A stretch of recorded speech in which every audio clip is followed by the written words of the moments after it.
and welcome to ARTIVISM, the power of art for social transformation. This is the fall 2021 series. We are sponsored by Adelphi University, Sync for Hope, and Gottesman Libraries, Teachers College, Columbia University. Dr. Stephanie Lake, who is the director of the Criminal Justice Program in the Sociology Department, usually opens up, but she has a class today, so she sends her greetings, and I will welcome you. Thank you to Sarah Avery, the administrative assistant, who's part of our team, as well as Carolina Cambronero. So this initiative emerged from the book Illuminations on Social Imagination by Maxine Green. This program began in February of 2021. It aims to bring light to how the arts can redress inequities, reflect the voices of all, and push society forward from wherever you are by means of reciprocity. Today, we have our student ambassador, which is Faith Coleman. Faith Coleman is a junior in the Criminal Justice Department with a minor in psychology. She is also an amazing commercial dancer. Faith was a student in my course last semester, Art for Social Change, and she presented a wonderful initiative, Be the Movement, #BeTheMovement. Do you remember, Faith? Where she also performed a dance. I want to tell you that her dance is amazing. I was telling her this the other day, you can just turn down the music and watch her dance and you feel the music. That's how great she is. So Be the Movement, an initiative she hopes to maybe create someday. She states will be a non-for-profit organization that provides Black and Black Lives Matter artists the funds, resources, museums, and more to create art that spreads awareness and education on Black culture, history, injustices, and experiences. The movement will work with major US museums, news outlets, paint collectors, celebrities, dancers, singers, social media, and more to spread the many Black voices that have been silenced. So Faith, I think I introduced you. We wish you luck in your organization someday. Maybe Alyssa can help you with funding that, and you can get started by working with Felicia and Felicia's Promise. So now I hand it over to Faith. Hi, everyone. I'm Faith Coleman again. I'm now going to introduce our presenter for today. Alyssa Wright is a sought-after coach and consultant to donors and nonprofit organizations all across the globe. With over a decade of experience in funding and fueling social change, Alyssa is driven to put resources in the places where they can make the deepest and most effective impact. She embraces an abundance mindset, encourages her clients to do the same, and has mobilized over $40 million with dozens of leaders over the course of her career. With a background in the theater arts, Alyssa uses the arts as a tool for social change and becomes of such. It is a sought-after facilitator and teacher for many philanthropic communities who seek to activate their imaginations and drive for social good. A regular contributor to Forbes Woman, Global Giving, and Network for Good, Alyssa is fiercely committed to sharing the stories that donors and nonprofits alike need to hear in order to authentically collaborate and connect to create a more just world. Welcome, Ms. Wright. I'm so happy to be here. Thanks, Faith. I feel like I got the best of the best student ambassadors to introduce me after hearing your bio too. So I'm feeling very warm and excited and welcomed in today's presentation. So if you could just give me screen sharing abilities, I'll get started with my presentation today, and I am so excited again to be here. So let's do this.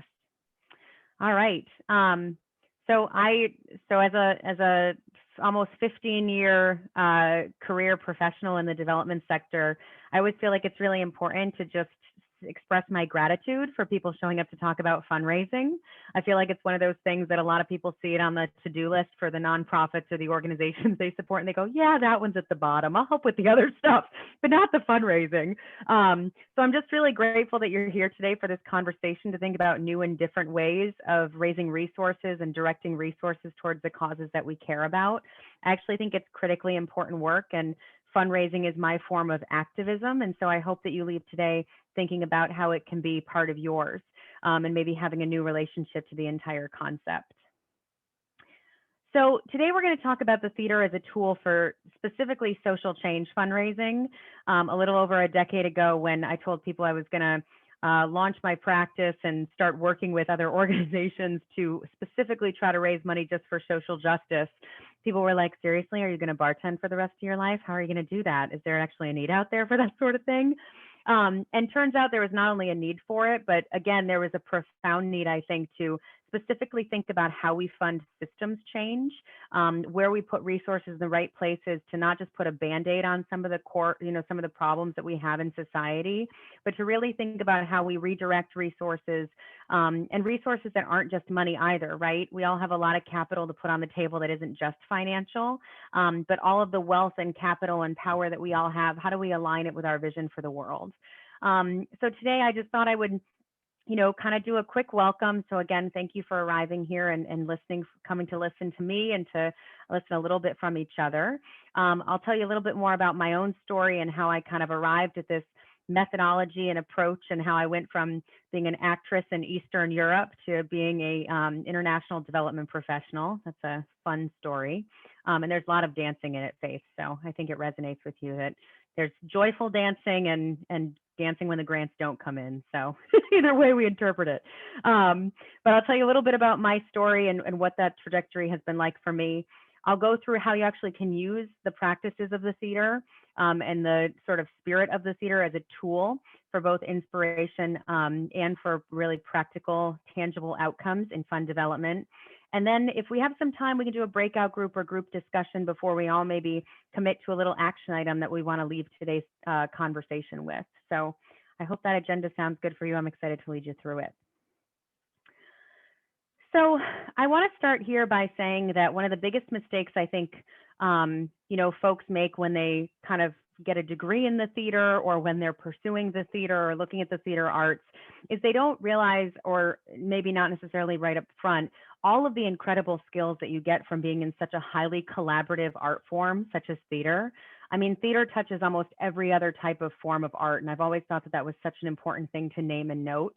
And I also think that, when I first started pursuing a degree in it, I remember having a professor that said to me, so you're just going to go out into the world and figure out the art of the conversation, both on the streets and on the stage. And I was like, well, yeah, if I'm going to be an artist and an activist, it's going to be about so much more than just the work that actually happens in the theater space itself. But what does that inspire, and how does that inspire me to walk into sets of given circumstances, so to speak, through the theater lingo, and really arrive with a lot of imagination and really thinking about what's the world that is possible? What are the desired outcomes I see for my neighborhood, for my community, for my state, for my country, for humanity's future? And how do I build the bridge between what those dreams and vision are? And how do I use the art of storytelling and conversation to get to that place and to invite people to resource this type of work? So I think that so often, people, when they come into the fundraising and development type of profession, when they work for a nonprofit organization, when they start to realize, oh, shoot, I need to raise the funds for this. I think one of the things that we forget is that part of our job is really, and this is the mission of the theater, is to raise the consciousness of people to their human possibilities by way of the work that we do. And so the theater is so much about those human dynamics and elevating the conversation.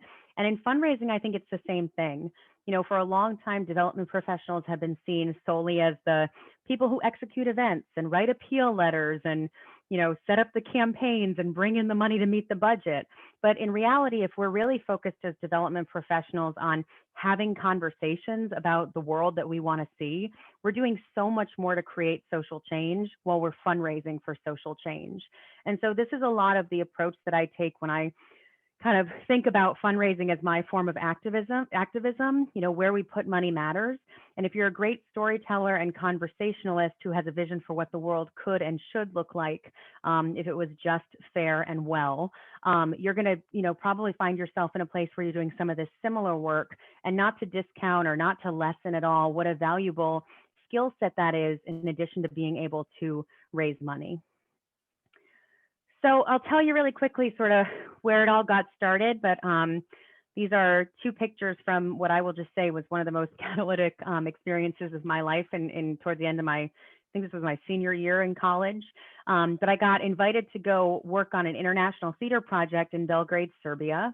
And the play was called Milosevic at the Hague. You see here on the left, the picture of the cast and crew from New England heading to the airport. And then you see here on the right, an image of us at the theater festival we got to perform at. And I had this moment where, I think I was so caught up in the whirlwind, right? I was a student and I had papers due and projects due and had to pick out classes for the next semester and was trying to figure out like my FAFSA and student loan paperwork and working a part-time job and had an internship. And, similar to you, Faith, I was starting my own nonprofit organization and I had all these ideas and things that were happening. And I just remember when I got recruited to be a part of this production and to go to Serbia, I kind of just added it to the list. I didn't have really, I didn't really pause to think about what this experience could be and how it could impact me. So then I thanks to the generosity of many folks, somebody donated a suitcase for me and bought me a bus ticket to drive me to go get my passport at the post office. So many wonderful people who kind of showed up in my life when I was a student struggling in my own ways. And I finally found myself on a plane heading over to Serbia to be a part of this theater production and really collaborative process. And I remember when I first got there, again, I was sort of like, oh my gosh, immediately realizing the real power and energy that this production was going to have, because the play itself really talked about power dynamics. And we met with people whose families had testified against Milosevic at the Hague. And we met artists who were at the University at Kosovo during the bombings. And I just had this profound realization that not only was art a form of activism, but it was so important that I sort of recognized and realized all the layers to that moment and that experience, and what a powerful tool it would be for me to have not only this experience, but to also have a skill set and a way of talking about theater as a tool for social change. And so I never in that moment, could have realized how much that production would impact people on a variety of different levels, how much it impacted me. But I realized that the theater could be a real driver for having conversations and starting dialogues that maybe sometimes we can't just have in conversation by way of presenting them from a stage or sitting around a table and doing so as we do in a lot of very traditional nonprofit environments. So I thought, how am I going to leave this really profoundly life-changing experience at 22 years old and catapult myself to, to a way of thinking of how I can actually be more of an artivist and fund the work that I care about and lead the organization that I want to lead, while knowing that a lot of those tools and skills weren't necessarily things that right away were obvious to me that I had in my toolkit. And so I had this aha moment at the first collaborative fundraising event I was set to design when I was working at a consultancy in New York. And it was a panel on women's rights in Africa. We brought together 3 organizations from Senegal, Kenya, and Burundi to come together and to have a panel discussion and opening reception about women's rights in Africa. And I remember standing, it was the moment in the lobby before they opened the doors and everyone who bought tickets was going to flood in. And I remember standing there on the carpet and the tables were set up with the small glasses of wine, and all the charcuterie boards were out and name tags were all laid out neatly on a table. And I was standing there with my little clipboard and kind of waiting for all the attendees and guests and donors to arrive. And I remember standing there, I remember being like, oh my gosh, this feels like the theater. Like it has this opening night type feel, like all the guests are about to arrive. And I thought to myself, wait a minute, like what's the desired outcome? In the theater, whenever you step onto the stage, you're playing the scene in a certain way to get to an objective to move the story forward. And I had a moment of thinking, wow, in the nonprofit sector, we don't really think about that much. We kind of execute all of these things and we have these really tangible goals, like we have to sell this many tickets, or we have to, make sure that there's this much food there. We have to make sure that we raise this much money. We have to make sure that this newsletter goes out the next morning. But we don't really think about like some of those intangible things that the theater had taught me were really valuable. So instead of saying, what's the conversation we want to have with folks? What new and different way of thinking or behaving do we want them to take on after they leave this moment with us? Instead, we're just thinking, what's the event and how many tickets can we sell? And I thought there was a huge missed opportunity in that, because what the theater had taught me, particularly my experience in Serbia, was that there are so many other things that we can do when we step into a place and space where we can have brave and safe and meaningful conversation. And so I thought to myself, wow, why am I only being judged on how many tickets I can sell when I have a captive audience of 500 people who could really be transformed by what they hear tonight, and not just presented something to fund in a very transactional sense. So I started to think a lot more about what's the conversation that I want to be having with all of these folks that are a captive audience in our work, and how can I leverage more of my theater skills in these environments where I'm really playing a huge role in directing resources towards towards a future vision that so many people in the room, share with me. So it was at that moment, I don't know if other folks, listening in today, you ever have that aha moment where you're just like, oh my gosh, like, did that just fall? I got it. Everything makes sense now. But I realized that I couldn't simply be a fundraiser if I had to believe that fundraising was activism. And I can't simply just show up and raise funds if I believe that.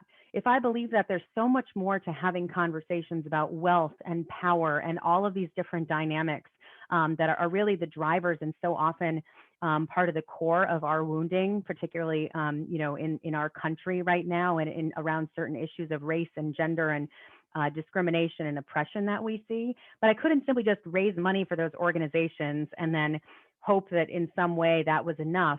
If I'm sitting across from a millionaire or a billionaire or an influencer, and I have the chance to have a dialogue with them in an environment that's really meaningful, that allows them to see themselves also beyond their own check, or maybe even to see themselves as giving a more significant check because they want to align this in a much more deeper way than just the transactional ways in which we've often approached fund development. I said, wow, like, I need to be a better storyteller, a better conversationalist.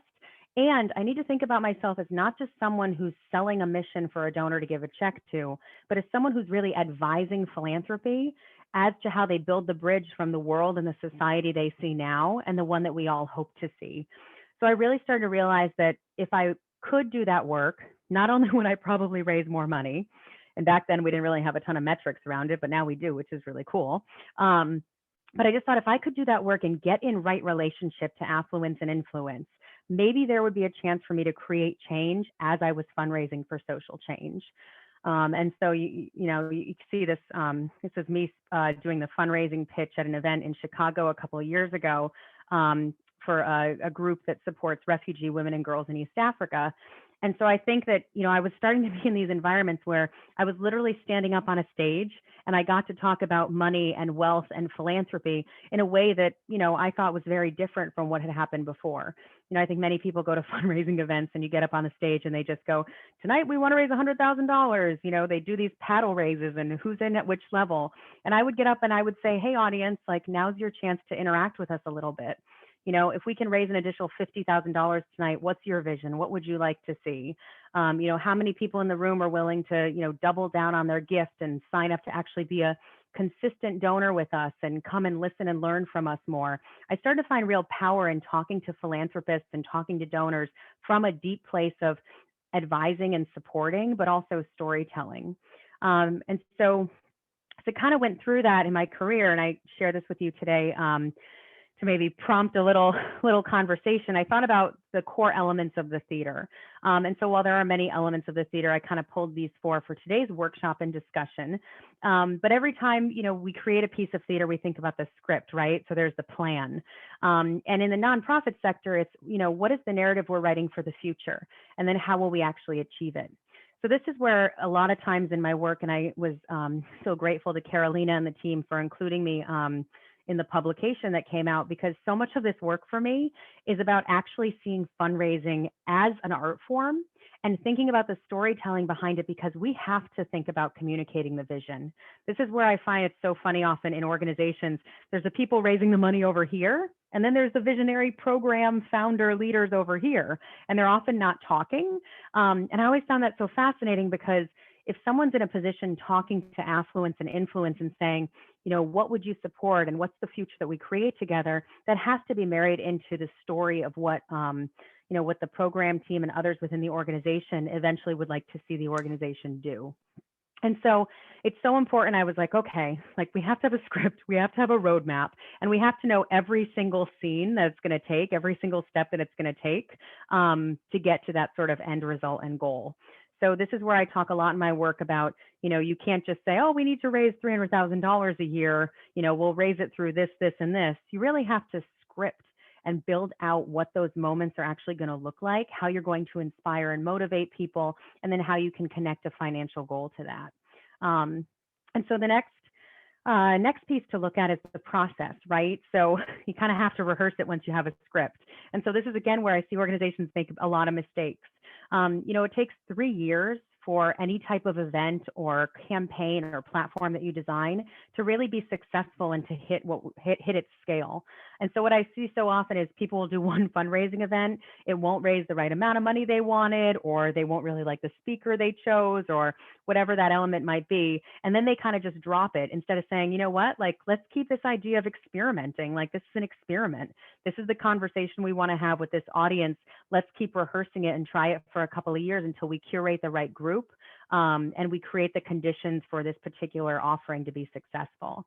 And same thing here with donor conversations, right? So, I'm always curious, like, by a raise of hands, like, who gets anxious when they have to talk to somebody who's super wealthy or really influential? Like, I know I do, right? So I'm like, oh, I grew up working class poor, used to cut hot dogs in half to survive. And I'm pretty sure your shoes cost more than I've ever had in my entire life. Right. So I'm like, I always feel those class and power dynamics and also gender dynamics as a woman. And so it's really helpful for me to kind of find my footing, to remember my power, to root to who I am. And so often that comes with practice.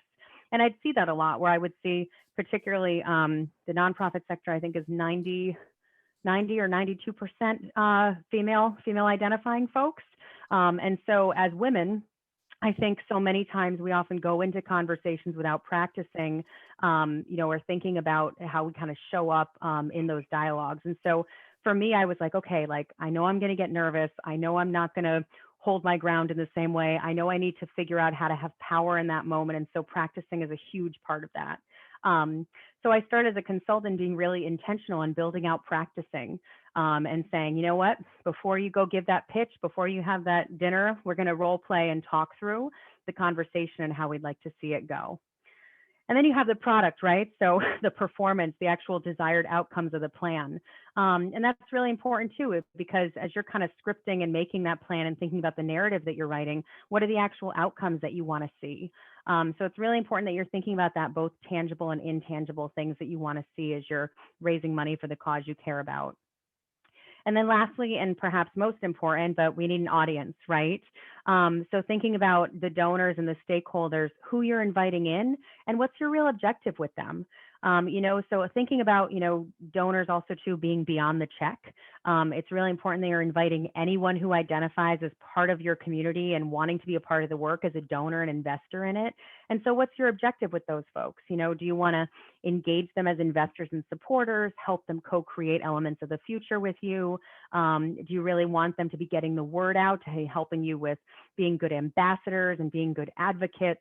Some organizations go as far to, really work with donors to support them in reaching out to policymakers and working with legislatures when they have different policy and advocacy goals. But just who are you welcoming in and what's your objective?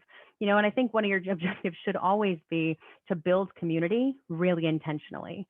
For me, I think it's super important that whatever your socioeconomic background is, you're welcomed in and you're invited to fund work that matters to you. So I remember a few times, when I was actually going to college, no one asked me if I wanted to make a gift to something, and I always kind of felt like, in this weird way, like, I really want to see a world where women can thrive, where young people can all be a part of the arts. Why wouldn't you ask me for my $5 and pay attention to me when, the person across the room, I know they give you 5,000, but I'm still part of this community. I want to be in it with you. So it's just really important that you think about your audience and your audience being reflective of your work and inviting your audience in to really be a part of funding the work as well.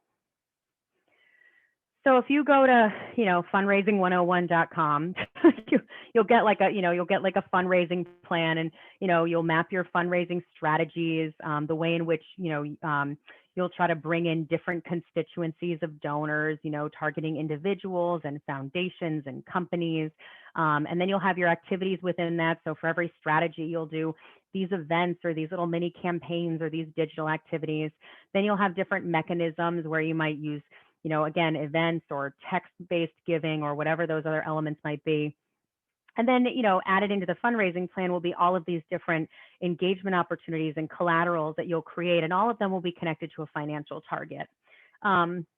So if we really think about taking the practices and the ideas of the theater and leading with creativity and collaboration and sort of enhancing a basic fundraising plan, I think the way that the Artivist approaches fund development, if you really truly see it as a form of activism, is you have goals beyond the financial ones.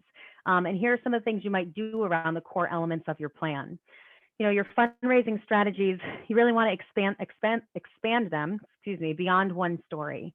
So often I'll find the organizations really focused on just one goal or one objective that they have. And what you really want to think about is how do you look at your fundraising strategies and expand them beyond one core narrative that your organization has. The truth is most of our work is all based off of community. And so how do you make sure all of those voices are being heard? And how do you make sure you have different strategies for engaging all of them? The next is when you look at your actual activities, having goals for conversations, right? So if you're going to do a small house party or you're going to run a mini digital campaign, what are the intangible things you also want to get out of it? Yes, you want 10 people to give you $100 and raise $1,000 for, your program that's coming up. But maybe you also want to talk with 5 donors about the way in which you're incorporating more racial equity into your work and get their thoughts on it. And also give them a couple of education touch points on how they can further their anti-racism journey by way of knowing your mission. So how do you put in goals for conversations like, all right, I'm going to talk about those 2 donors, about ways in which we want to shift our model to become more equitable. Plus, I'm going to invite them to give a gift. So again, this is part of like the creating social change while you're fundraising for social change. It's not enough to just leave with a check. So next up, if you're looking at the mechanisms, including goals for storytelling, so many organizations, especially longer established ones that I walk into, they often have storytelling practices that are rooted in kind of telling a dominant narrative to a white, wealthy, older funder. And so I think it's just really important that for storytelling, you're really thinking about how you can incorporate more diverse voices, how you can shift to telling stories about individuals connected to your work that maybe they're not always the ones that the stakeholders would necessarily fund, but they're valid and they deserve to be heard. I had a client a couple of years ago that told the story of their of several of their administrative assistants and interns and talked about how they were actually transformed by way of knowing the work. And so it's just really important that at all levels of the organization, you're engaging those stories about, about all the folks that are helping to make your mission, creating a really collaborative environment. And then lastly is, if you're thinking just, sort of again in general, I think having a theater background has really helped me to reimagine fundraising events. I always start planning from a place of what's the conversation that I want to have with donors and how do I make it interactive and unique so they leave that event that night or they sign off of their computer and they go, wow, that's something I've never done before.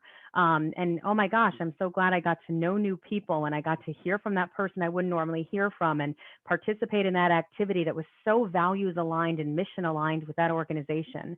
And same with your materials, right? So when you're creating collateral to go out and fundraise, it's really important that you're thinking about what's unique about what you're presenting. We actually just finished a really cool capital campaign project with an organization in Maine. It's going to be the first one ever for a domestic violence resource center. And we just created this, instead of just this being like a welcome to our capital project, we actually created a document called the Blueprint, and it's an entire blueprint mirrored in the same way that an architect would make a blueprint, discussing the funding opportunities and what the new space is going to look like. So we got to infuse a lot of creativity and really make this an interactive tool for sitting down and having conversation with donors versus necessarily having just a static document that presents what we do. So again, just thinking about as you're kind of, whether you're arriving to today's call as someone who's interested in the fundraising or the artivism piece or the nonprofit sort of element, but, how can you make it so people can be immersed in your work and get the experience of what it's like to be a mission maker alongside you? And then financial targets. So the theater taught me that, if you have any conversation, if you have the visionary conversation, you often leave with more questions than answers. But if you leave with the questions that can ultimately get you to a place of really fully realizing your mission and your dream, that's where it's really important to root yourself. So it's important that you make really visionary and inclusive goals of all the things that you need to do. But it's also really important that you just start to think abundant, because that's the only way in place you're going to get in a position to really drive change.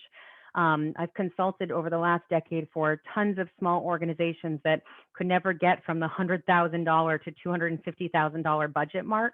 And a lot of it had to do with the fact that they had never actually mapped the $1 million budget. So with $1 million, what would you actually be able to do and accomplish? And from that place is where you should really, design your plans and think about having these, conversations and telling your story, because that's where you can really drive change. So yeah, so again, I know I shared a little bit earlier, but coming from a working class background, I always was a little intimidated going into places and spaces where there were affluent and influential people. I remember the first time I went to a fundraiser and there was someone with the last name Buffett sitting at my table. I was like, oh, this is fun. I have no idea what I'm doing. Am I going to be okay? Tons of imposter syndrome.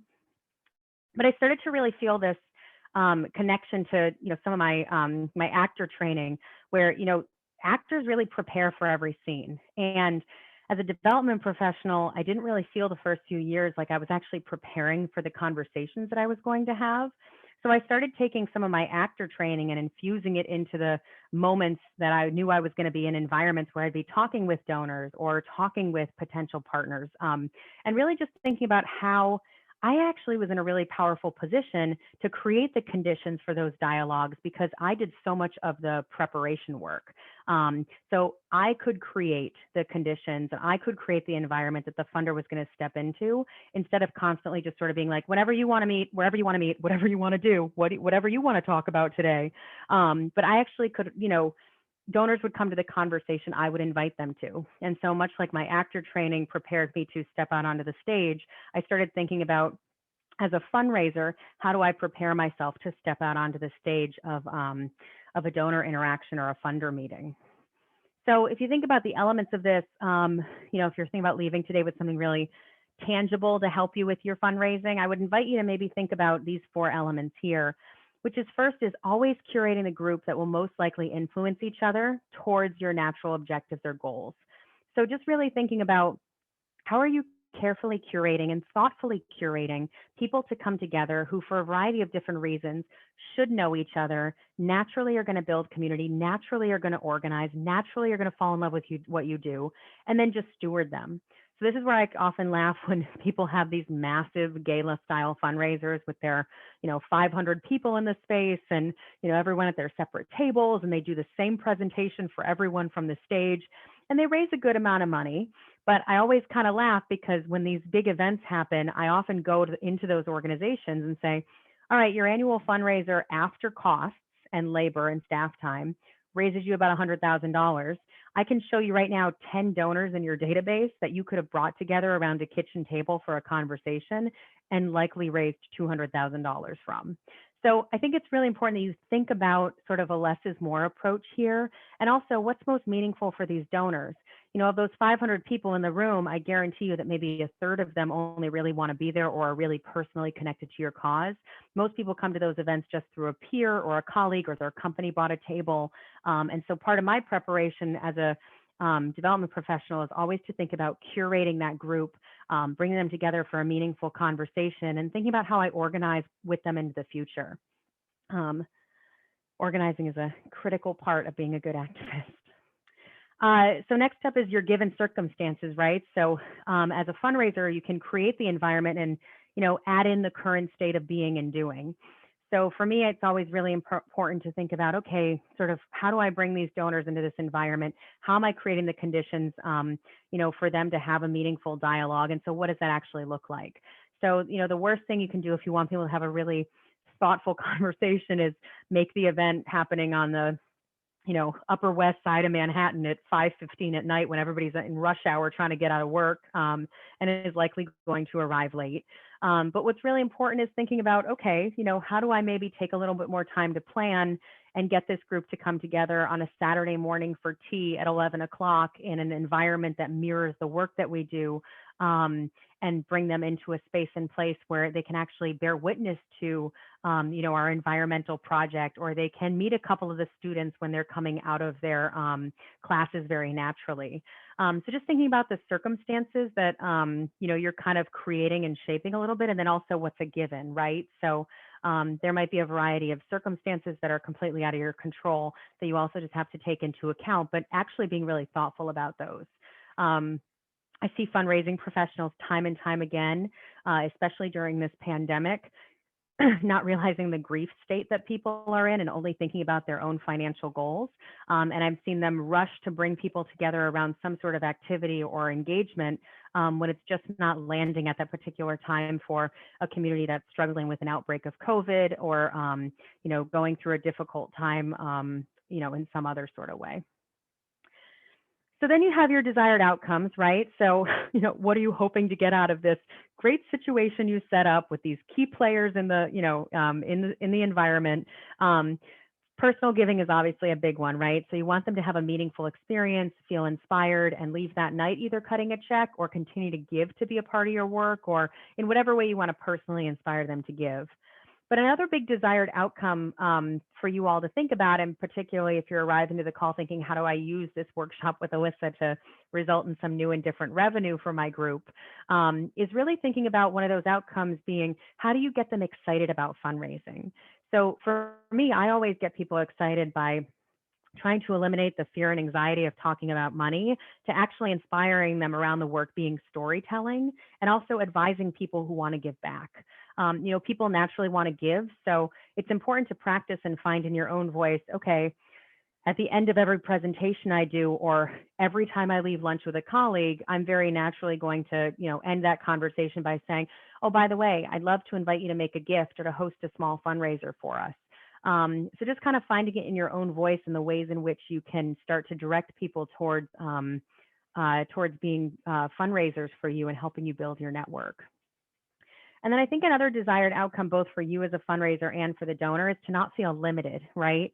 So the first few years of my career, we're constantly going to meetings where people wouldn't bring up dollar amounts, or they would only ask for a gift on a calendar year basis, a lot of scarcity thinking. And so I really forced myself in conversations with donors to say, I'm going to show up and think with abundance. And, could you ever see yourself giving $25,000 over 2 years instead of just giving a $5,000 partnership right now? What could we do in this work together over a decade? Who else do you think I should know? If I told you I was going to raise $1 million over the next 5 years, who would you introduce me to? Where would you see that money coming from? So it's really important that one of your desired outcomes is to root in abundant thinking and to have that type of dialogue with a funder. And then lastly is just the quality, right? So whenever we play a scene on the stage, we want to bring a certain quality and energy to it. And so, you should always arrive as you are because you want to be genuine, but you should also consider how that group you've brought together, those people you've brought together, need to feel or desire to feel. So I often will know the groups of folks that I'm going to walk into the room and I'm going to get right down to business and here's the plan. And, I'm there to, I'm playing it with a quality of, energy and excitement and motivation, versus if maybe I'm convening a group of, of women where maybe a few of them have had deaths in the family recently. And so you're going to kind of have that conversation and, it's important to keep in mind, like, coming in with a quality of compassion and empathy and gentility and kindness and what that might also look like. So I just think it's really important anytime that I ever go into a donor conversation, I take a little minute in the elevator going up the stairs or in the bathroom before I walk into the meeting to just remind myself the quality with which I want to show up and the energy that I want to give off to the group, what I feel like they need and how I can meet them to have a meaningful conversation. So from this work that I've been doing over the last decade or so, so much of it has evolved, as even being so much more than, just the theater as well. I think I've taken a lot of my theater arts background to move into this place of helping people in the nonprofit sector be great conversationalists. And so much of that has to do with this 5-part process that we encourage across the board to folks who we work with and with individuals that are, maybe you're a new board member, or maybe you're volunteering for the first time for a cause, or, wanting to launch your own organization. The biggest mistake I see organizations make and leaders make time and time again is they forget these first 2 steps I've outlined here, and they go immediately to engaging people and then inviting them to give. So come to this event, or would you join my board, or could you help me host a fundraiser? And you don't actually listen and learn in that urgency that you bring to the first conversation. So what's really important, and I contribute my some of my actor training and professors in college, and first to artistic directors that influenced me for helping me have this skill set. But listening and learning is so important. You want to listen until your ears sweat, right? Like the athletic listening. You really want to hear people and hear where they're at. You want to be able to build off of their energy and build off of the language that they're sharing with you, to read them well, to get into right relationships and to understand who they are, and to actually design a meaningful engagement for them. So it's really important that you're listening and learning and getting some feedback before you create an engagement for someone. I can't tell you how many times I wish people listen and learned to me instead of just being like, you should join our board, you should come to our event. First of all, I'm not a big fan of going to fundraising events. I'll give you a check, but I don't need to come and eat like a very sad piece of iceberg lettuce and listen to a bunch of people speak who you have to have speak because they're your corporate sponsors. I totally get it because I'm in the industry, but not my cup of tea after 15 years of fundraising. And then second is like, I'm not just, I don't join boards. I can't join a lot of boards. If you got to know me and had a conversation, you'd find out that I'm already the board chair of an organization and I have a 3-year-old. So I just think it's really important that you listen and learn before you engage people. And then the enroll stage is actually saying to them, the next time we get together, can I invite you to make a gift? And would you like to be in that conversation with your partner, with your company, with your business partner, with your kids? Who would you like to bring to that conversation about giving to this work? Or asking permission on a smaller scale, if you're working with smaller mid-sized donors, being able to just follow up and say, hey, we're thinking about launching this giving circle, and I'd love to invite you to be a part of it. Can I send you the flyer about it? Again, creating safe space and asking permission versus just emailing them and saying, hey, we're starting this giving circle. You should join it. Here's the flyer. You're giving people the opportunity to back out. And what a lot of data shows us in the nonprofit sector is people don't give because they're also surprised by the ask, or it comes across as really aggressive, and they had no idea that that was part of where the relationship was headed. So to get in the right relationship, you can't forget to enroll either, and just ask permission and create safe space before you invite someone to make a gift. So I'll transition in 2 or 3 minutes or so to some questions. But for everyone who's here today, or even if you're someone who's going to be tuning in and watching the recording, if there's one simple action you take leaving today's workshop and hearing my own story, and perhaps visiting my chapter in the Illuminations book, I think the first thing you should do is script a scene. What's that difficult, bold, kind of scary, kind of exciting, makes you feel anxious conversation that you're not having, that could result in resources for your work? I've done so many workshops where for some people this is a wealthy aunt, it's their business partner, it's someone in town whose name they see in the newspaper all the time and end up next to on the elliptical at the gym. It's a program officer that they know through their role at a university, but they don't know how to pivot that relationship to another nonprofit they care about. So I just think it's really important to think about, scripting that scene and that conversation. I also work in family offices and do some philanthropic advising with millennials within their families. And often next geners will come to me and say, I need to script out how I talk to my mom or my dad or my grandpa or my uncle about our family wealth and how we can move forward to align it more with our values, or how we can create a more democratic practice for everyone to feel seen and heard in the family's philanthropy. So if there's one simple action you take today, and I'll pop it into the chat as we're kind of ending today's conversation, and it's also on our website, and we can send it out in a follow-up email. But you can use a template that I'll share with you to script out one of these conversations that you want to have. You know, how can you have a meaningful dialogue? How can you brave that conversation? You can play it out and practice it, maybe with a colleague or a friend or a peer. Kind of practice it a little bit and go, oh shoot, I shouldn't have said that. I should have said this. Oh, I should have pivoted if that would have been his response. I should have said this instead. But really script that scene, play it out, see how it feels to be in that kind of uncomfortable conversation about power and money and gender and race and all these different layers that we have to doing this work. And then think for yourself, where do you have success in that conversation of moving from the vision and the story of the world that you think you can create, that your mission can fulfill, to actually that individual's giving and their philanthropy and generosity? You know, find for yourself that pivot point, because that's where, when I see people script out the work, nonprofits do so great with draft emails, talking points, donor scripts, but we never really help people make the pivot in a way that I feel is really genuine and dialogue driven versus necessarily, okay, so now how much would you like to give this year? It's like literally charted out for us, and it makes us a little uncomfortable. So we lean into the often cold transactional nature of it versus saying to someone, I'm so inspired by talking to you today. I really hope that you join this work and start investing in us. And is there a particular amount that resonates with you after hearing about, you know, Felicia's promise today? Are you really excited to be a part of that work with us? Because if you are, I'd love you to give an amount that resonates with how you felt during today's call. And I'll send the donate link after we get off this this Zoom call today. So just really finding in your own voice and practicing how you pivot from the visionary future of the organization and what they could do to actually asking for the donation and the check. So go raise some change and raise some money. I think it's important to raise both. Remember that the more that you spend time in the fund development space, the more access you will get over time to people with wealth and power and influence.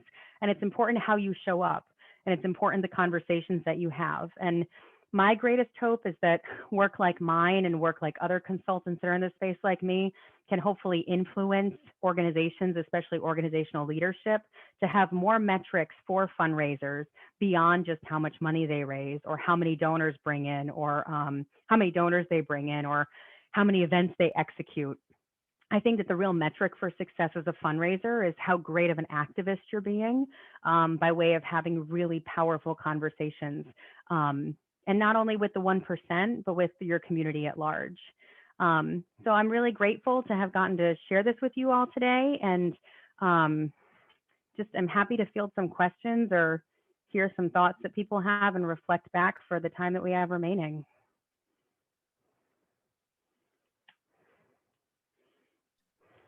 I'm sorry, I love expanding fundraising beyond one story. That is something I never thought of. I like that, because it's usually like when we raised money for what we called promise boxes. Mm-hmm. And that was for essentials for the workshops we were going to do over the summer, but that's all we raised money for. Mm-hmm. That was the story. So thank you for that. Mm-hmm. You're so welcome.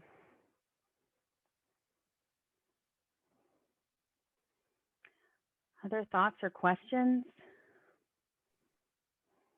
I loved listen and learn.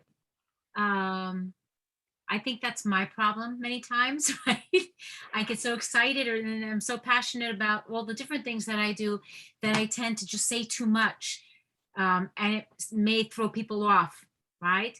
So that's something that's that I need to learn how to do. Take a step back, listen, learn, and then. Mm-hmm.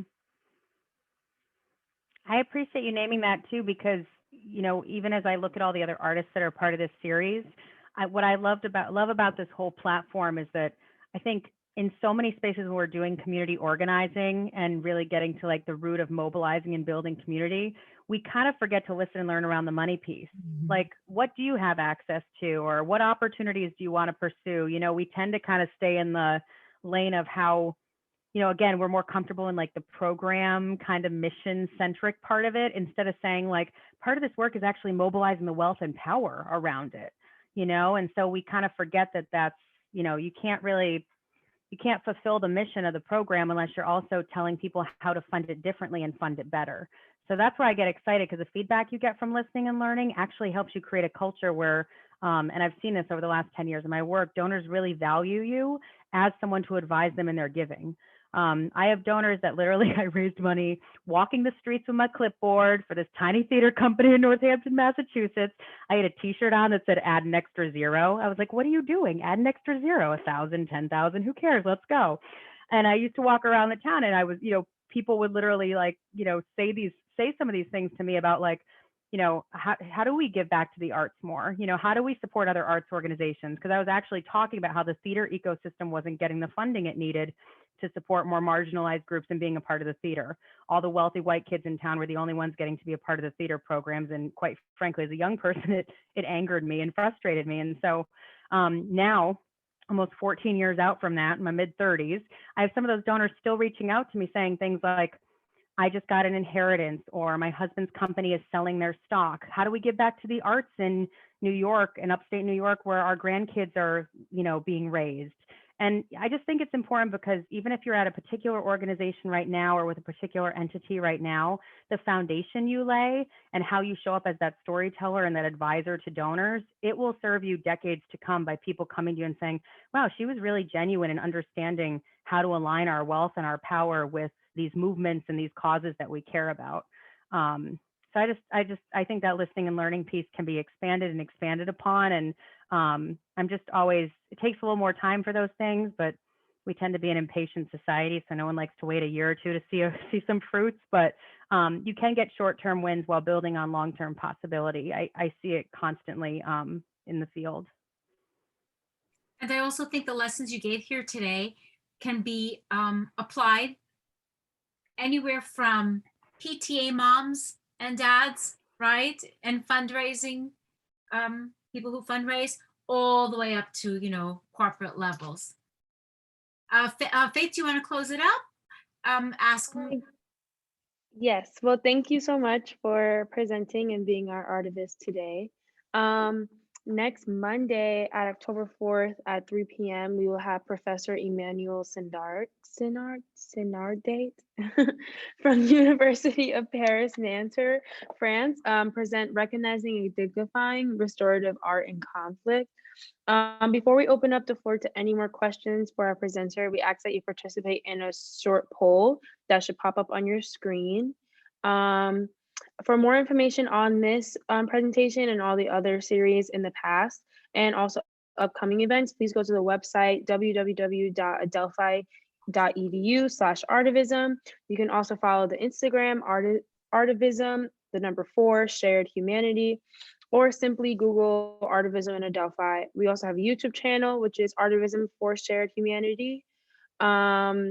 And yeah, we're going to host an open call art installation for all creative thinkers in our Instagram. If you would like to get more involved in this ongoing initiative, please contact the Artivism team at artivism@adelphi.edu.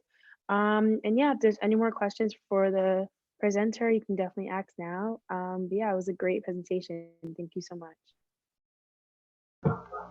I would like to say thank you, Ms. Wright, for always your marvelous support, and also to congratulate you for your Wright Collective and your upcoming event this Thursday, right at 12 o'clock, is it, right? Where you're going to be launching it. Can you tell us a little more about how you became a collective now?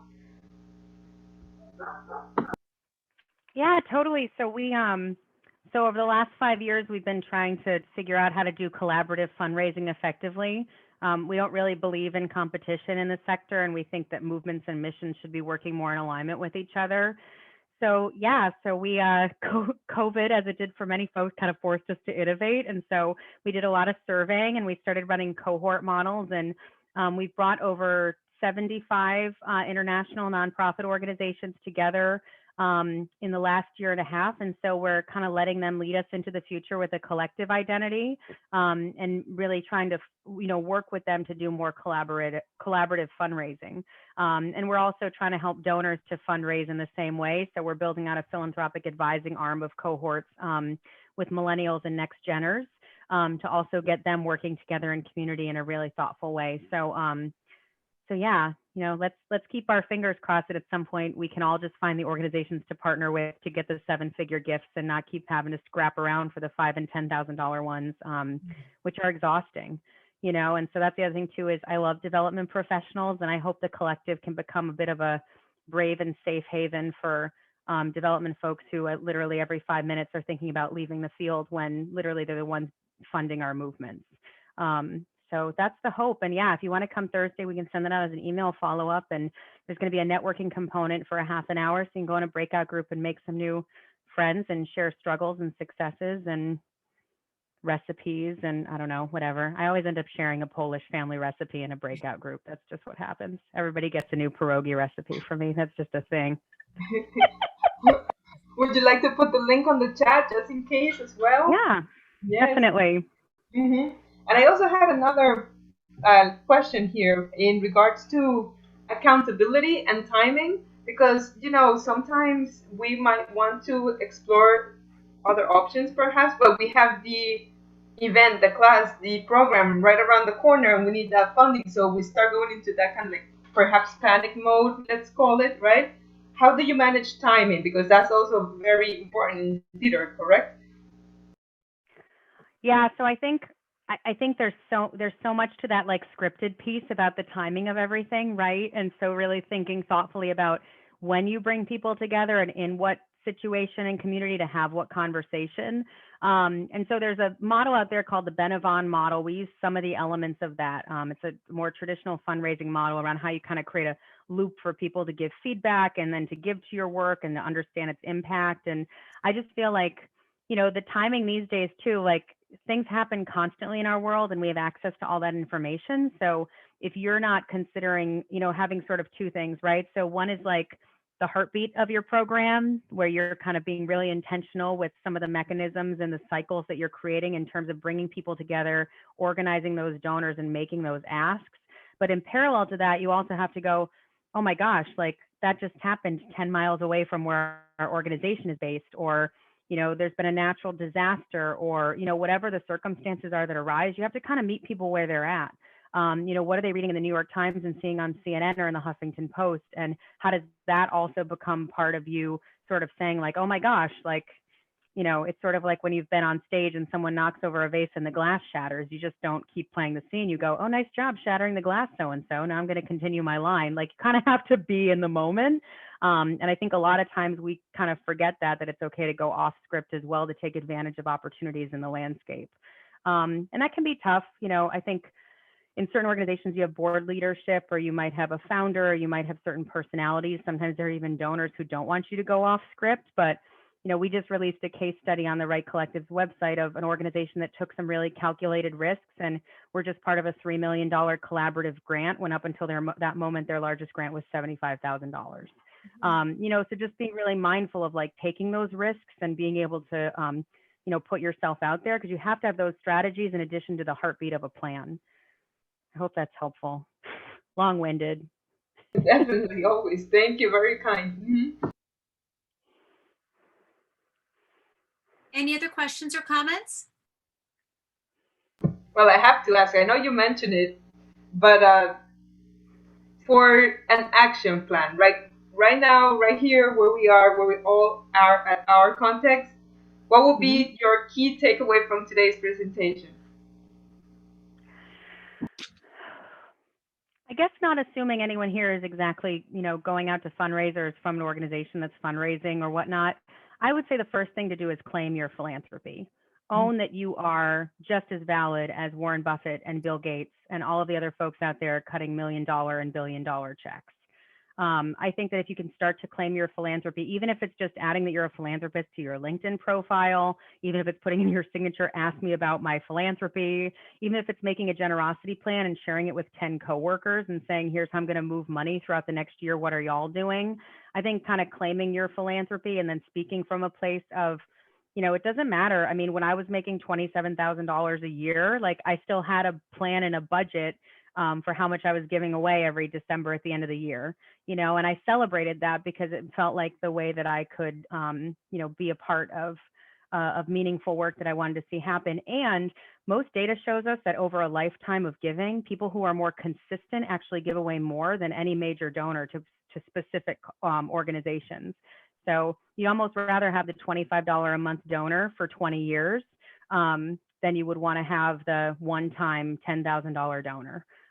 It's just a different way of thinking about it. But I would say if you're going to leave today with one thing, go and claim your philanthropy, get involved in a giving circle in town, get involved with your local community foundation, reach out to a friend and say, you know, let's each put $500 on the table and come up with 4 organizations we want to give to this holiday season and go visit and help out, volunteer for. So just definitely things to think about, but that's the first way I think you can both challenge philanthropy to change and also find some meaning for yourself.